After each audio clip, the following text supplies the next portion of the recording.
Ya, kali ini mungkin kita akan membahas soal keuangan syariah nih sebenarnya.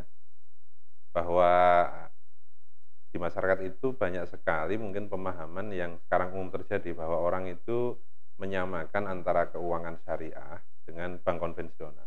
Sama sekali beda ini ya. Tapi masyarakat hari ini sama. Masyarakat itu kalau berhutang, maka pilihannya ke bank konvensional atau ke lembaga keuangan syariah. Padahal enggak. Jadi kalau Anda berhutang itu ke bank konvensional. Tapi kalau Anda itu ingin bekerja sama, maka datanglah ke lembaga keuangan syariah. Karena di lembaga keuangan syariah ini istilahnya kan memakai pembiayaan. Tapi sebenarnya hampir secara mayoritas produk yang kemudian dimiliki oleh lembaga keuangan syariah ini adalah produk kerjasama, produk pembiayaan yang melibatkan antara kreditur dan debitur itu pada posisi yang sama, equality, ada kesetaraan.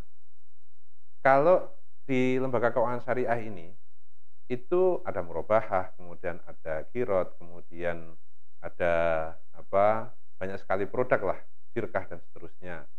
Itu adalah menempatkan orang pada kedudukan yang sama sebagai orang yang punya uang dan kemudian sebagai orang yang kemudian mengembangkan uang tersebut. Sehingga di dalam keuangan syariah ini titik bedanya adalah bahwa di dalam keuangan syariah ini kalau rugi ya rugi bersama, kalau untung ya untung bersama. Tapi kalau di dalam keuangan konvensional itu yang namanya bank nggak mau rugi, dia hanya inginnya tetap untung. Maka sebenarnya prinsip dasar daripada hukum Islam itu berbeda dengan hukum kapitalisme, di mana hukum kapitalisme itu adalah menempatkan orang yang punya uang itu yang menang, kemudian orang yang nggak punya duit itu sebagai orang yang dieksploitasi oleh orang yang punya uang. Kalau di dalam hukum Islam ini tidak. Jadi sebenarnya kalau kemudian kita sebut Islam ini itu antara kapitalisme dan komunisme, jadi di tengah-tengah. Jadi tetap menjaga hak-haknya orang yang mempunyai uang dan juga menjaga hak-haknya orang-orang yang kemudian menjalankan uang tersebut. Nah ini umumnya di lembaga keuangan syariah itu intinya adalah bekerja sama. Kalau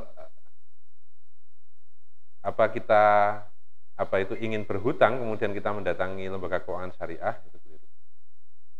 Jadi rekan-rekan semuanya, ini perbedaan antara keuangan syariah dengan bank-bank konvensional. Jadi insya Allah lembaga keuangan syariah ini lebih ramah, lebih adil, dan menurut saya lebih menempatkan Anda semua ini pada posisi yang tinggi. Jadi kalau kita itu datang ke bank itu kan biasanya kan kita dianggap orang yang butuh. Tapi kalau kemudian kita datang ke lembaga keuangan syariah itu sama-sama butuhnya sebenarnya, kan seperti itu. Lah, sekarang kalau kemudian ada pertanyaan, bagaimana praktek antara keuangan syariah dan praktek bank konvensional itu kok sama di lapangan ini?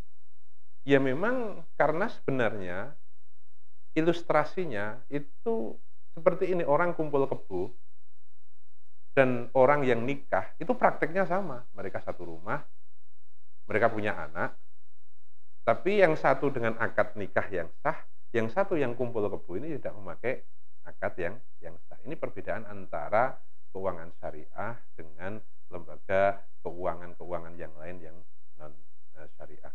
Nah di sini penting mungkin saya menjelaskan tentang kedudukan lembaga keuangan syariah itu adalah lembaga keuangan yang menempatkan Anda semua ini sebagai mitra, sebagai rekan kerja, karena kalau Anda itu ingin datang ke lembaga keuangan syariah untuk berhutang, nah itu salah. Mungkin itu yang bisa saya jelaskan tentang perbedaan antara lembaga keuangan syariah dengan bank-bank konvensional. Mungkin cukup itu. Terima kasih.